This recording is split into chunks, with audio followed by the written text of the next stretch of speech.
The morning light streamed through the windows of Powell and Associates, catching the dust particles as they danced in the air. Zane Okafor stood before his drafting table, fingers moving with precision across the blueprint of what could be his masterpiece. At 32, Zane had earned his place at one of Sacramento's most prestigious architectural firms through raw talent and relentless determination. "Okafor, did you finish the Henderson project revisions?" Thomas Powell's voice cut through Zane's concentration. The firm's founder never used his first name, unlike with the other architects. "Yes, sir. Sent them last night," Zane replied, straightening his posture. Powell nodded curtly without looking at the intricate model Zane had spent weeks perfecting. "Good. The Maxwell proposal needs attention now." As Powell walked away, Zane noticed Darren and Blake exchanging glances. They'd both been hired after him but had already been promoted twice.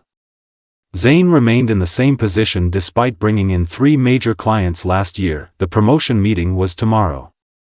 Zane had overheard Powell telling the partners, "Clients in this neighborhood aren't ready for someone like Okafor to lead their projects." The words had burned into his memory, fueling both his anger and his resolve. Zane took a deep breath and returned to his design. He would let his work speak where his voice couldn't. The annual West Coast Architectural Innovation Competition buzzed with energy.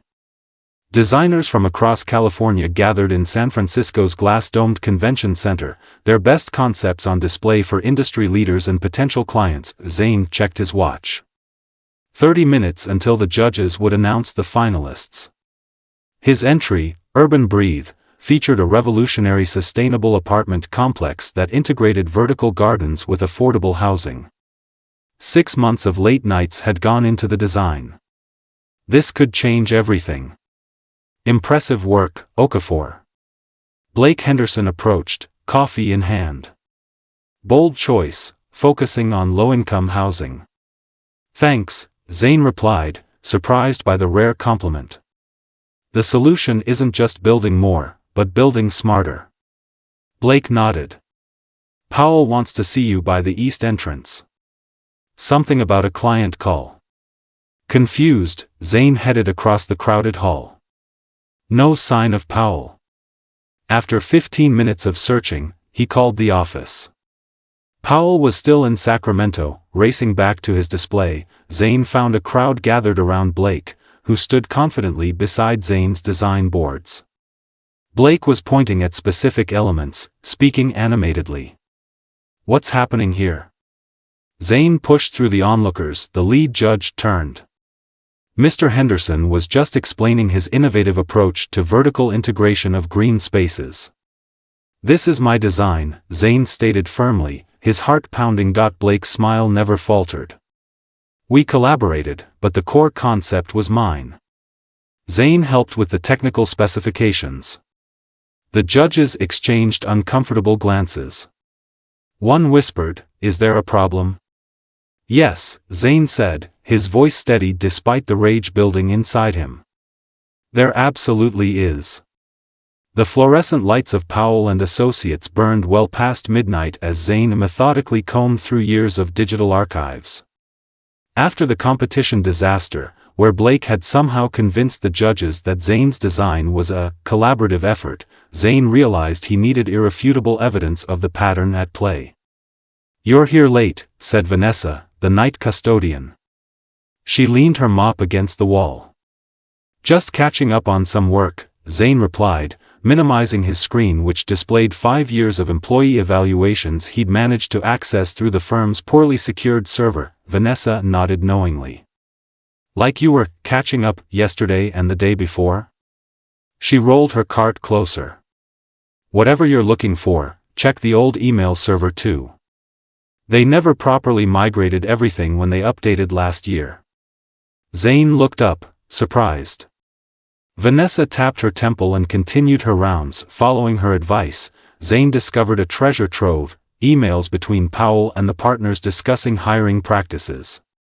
"Diversity is good for optics, but let's be strategic about advancement," one read. Another specifically mentioned Zane. "Okafor's designs are exceptional, but clients in Westlake won't accept him as lead. keep him on secondary projects. Zane photographed the emails with his phone, his hands trembling with a mixture of vindication and deep hurt. The next morning, he contacted former employees. 3 agreed to meet at a cafe across town. "They did the same to me," said Diana, who had left 2 years earlier. "I filed complaints with HR, but nothing happened." Marcus, a former junior architect, slid a flash drive across the table. "Performance reviews. Mine versus Todd's. Same work quality, vastly different ratings." Jalen, who now ran his own successful firm, provided client testimonials. "Several clients specifically requested to work with me again, but Powell told them I was unavailable." Zane organized everything meticulously in a secure cloud folder. The evidence was mounting, piece by painful piece. Now he needed a plan to use it. "These are serious allegations, Mr. Okafor." Powell leaned back in his leather chair, face impassive. The morning sun cast harsh shadows across the conference room where Zane sat facing the firm's 3 partners and HR director. Zane placed his folder on the table. "I have documentation supporting every claim. Discriminatory evaluation practices, stolen design credits, and emails explicitly discussing keeping me from advancement due to my race." Partner Sarah Whitfield shook her head. "That's simply not true. We value diversity here." "Is that why I'm the only black architect in a firm of 27, and still at entry level after 5 years?" Zane pushed the folder toward them. "Or why Blake Henderson presented my competition design as his own with no consequences?" "That situation was a misunderstanding," Blake's father-in-law, partner James Reynolds, interjected. "And performance evaluations are subjective by nature." The HR director barely glanced at the evidence. "We take these matters seriously, but there's nothing concrete here. Perhaps you've misinterpreted workplace dynamics." Powell stood, signaling the meeting's end. "We appreciate your concerns, but Powell and Associates has always maintained fair practices. If you're unhappy here, perhaps this isn't the right fit for your career." Zane felt cold fury rising. "This isn't over," he said quietly, gathering his untouched evidence. "Not by a long shot." 3 days after the disastrous meeting, Zane found an anonymous note in his desk drawer: "Parking garage, level 3, 7 p.m. He debated ignoring it, but curiosity won out. The concrete structure echoed with his footsteps as he approached the designated spot. A figure emerged from between parked cars. "Teresa?" Zane recognized the executive assistant to partner Reynolds. "You left the note?" Teresa nodded, glancing nervously around. "Not just me. We're here too." From behind vehicles. For more people appeared: Vanessa the custodian, Derek from accounting, Lydia from reception, and surprisingly, Ryan, a white architect who'd joined the firm 2 years ago. "We saw what happened at the competition," Ryan said. "Blake admitted everything during the office happy hour when he thought I was too drunk to remember." Teresa pulled out her phone. "I've been recording partner meetings for 3 years for minutes. I have them discussing your projects, claiming them for others, deliberately keeping you off client-facing roles." Lydia stepped forward. "I've been told to reschedule you when certain clients come in. I have the meeting logs and original calendars." Derek added, "And I've tracked how project bonuses were distributed. The numbers don't lie." Vanessa smiled. "I clean their offices. People talk like I'm invisible. I hear everything."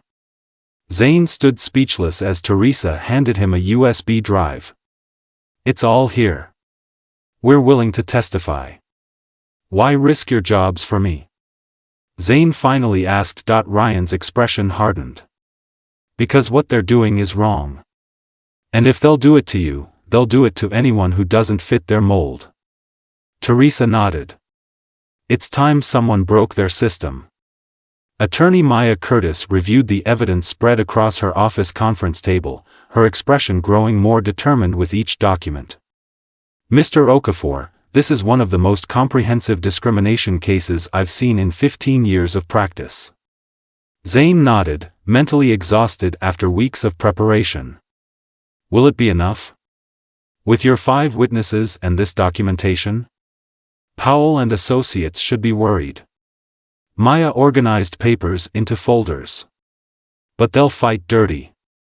Their reputation is everything. Word of Zane's case spread through Sacramento's architectural community.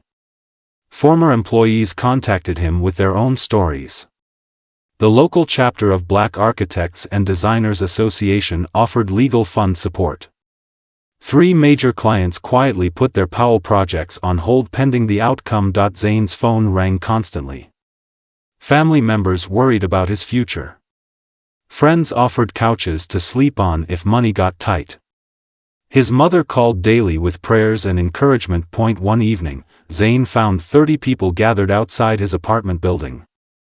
Architects, designers, students, and community members held signs reading "Justice for Zane" and "End Discrimination in Design." A young architecture student approached him. "Your work inspired me to pursue this field. What they did isn't just wrong, it hurts all of us when talent gets suppressed." For the first time since this began, Zane felt something beyond anger and determination. He felt hope. The courthouse buzzed with tension as Zane straightened his tie, watching Powell and the partners whisper to their team of lawyers.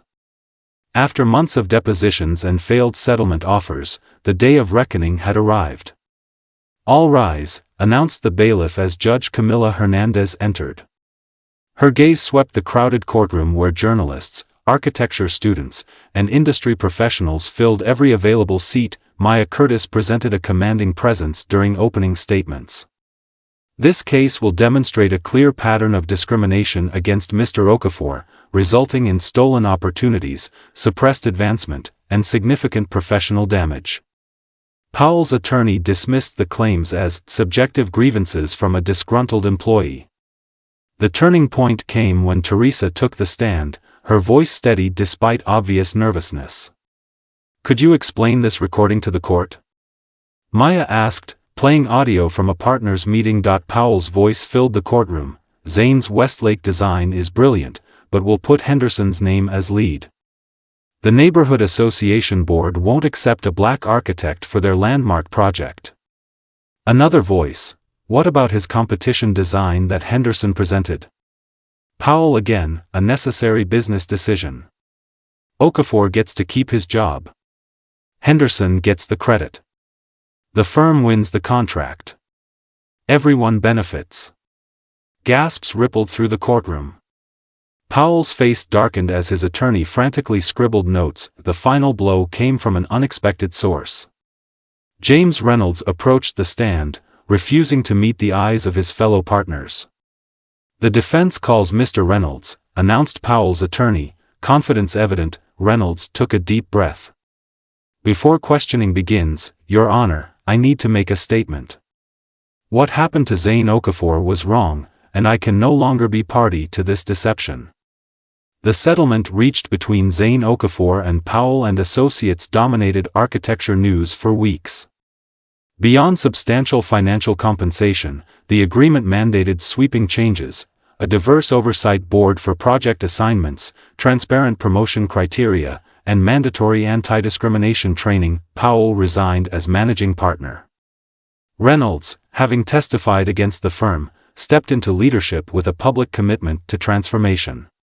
Blake Henderson was terminated. 6 months later, Zane stood before his newly established studio, Okafor Design Collective. The ribbon-cutting ceremony attracted industry leaders and community members alike. "This isn't just my victory," Zane addressed the crowd, gesturing toward Teresa, Ryan, and his other allies who now formed his core team. "This belongs to everyone who stands against injustice." His first major commission stood proudly displayed: the redesigned Westlake Community Center, awarded by the same neighborhood association that had once rejected him. "Today marks a new chapter," Zane concluded. "Where talent speaks louder than prejudice, and where design truly belongs to everyone."